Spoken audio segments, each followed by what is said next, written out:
I should have never built that cabin.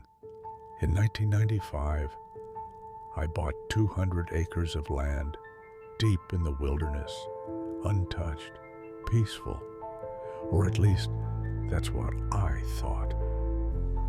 Over the years, while exploring my property, I stumbled upon something unsettling, something that made my stomach drop. 2 cemeteries, 2 forgotten burial sites hidden beneath the trees. Their tombstones so weathered and broken you couldn't read a single name. Some stones had no names at all, just empty, nameless graves, lost in time. But it wasn't until I built the cabin in 2003 that I knew something was very, very wrong. At first it was small things. A door slightly open when I was sure I had closed it, a misplaced item. Then one night I returned after a long day, and my heart stopped. My cabin was turned upside down.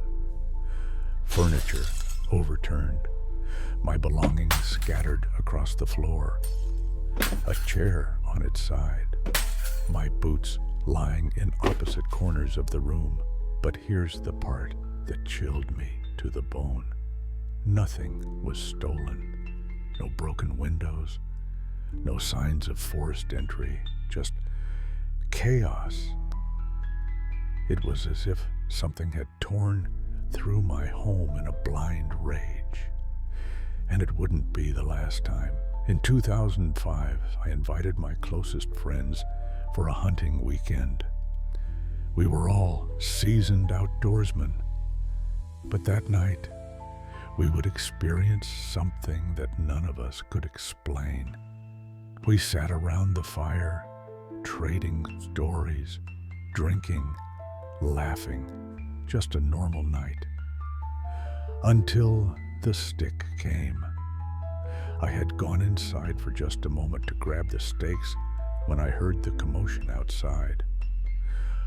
Man, what the hell was that for? My buddy John growled, rubbing his head. The others were laughing nervously. You didn't have to hit John with a stick. You could have just thrown it at his feet. I froze.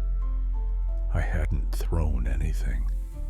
Lying in the dirt was a 2-foot-long stick, thick enough to hurt, but light enough to have been thrown with force. I looked around. The trees were at least 50 feet away. No wind, no fallen branches. John, his face pale, whispered, I heard it tumbling through the air. He swallowed hard, like someone threw it from the dark. We grabbed our rifles and flashlights, hearts pounding. Creeping to the edge of the woods, we stopped, listened. Crunch, crunch, crunch. Something was walking, slowly, deliberately. We shone our lights into the darkness. The trees stretched far, their skeletal limbs reaching into the black sky. There was nothing there. But the footsteps continued.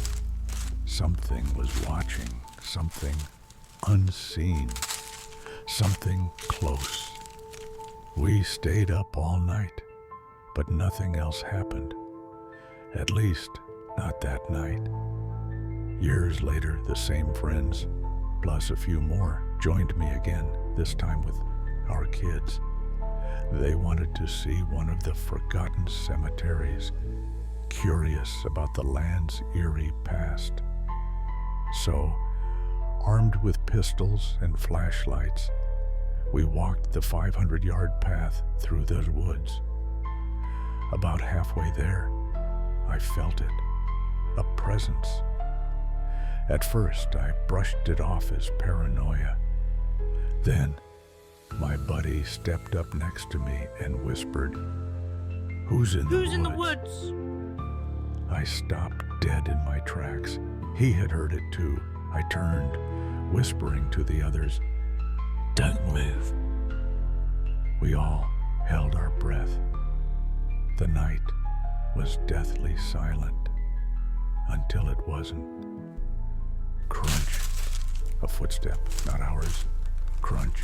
Closer. John, the same guy who got hit with the stick years ago, whispered hoarsely, It's that thing from before. From before." We turned on our flashlights, all of us scanning the darkness. Nothing. But the footsteps continued. This time they were closer. This time they were louder. This time whatever it was wanted us to know it was there, and that was enough. We ran, all of us. I don't go into those woods at night anymore, not ever. I don't know what's out there. But I know it's watching, and I know it's waiting.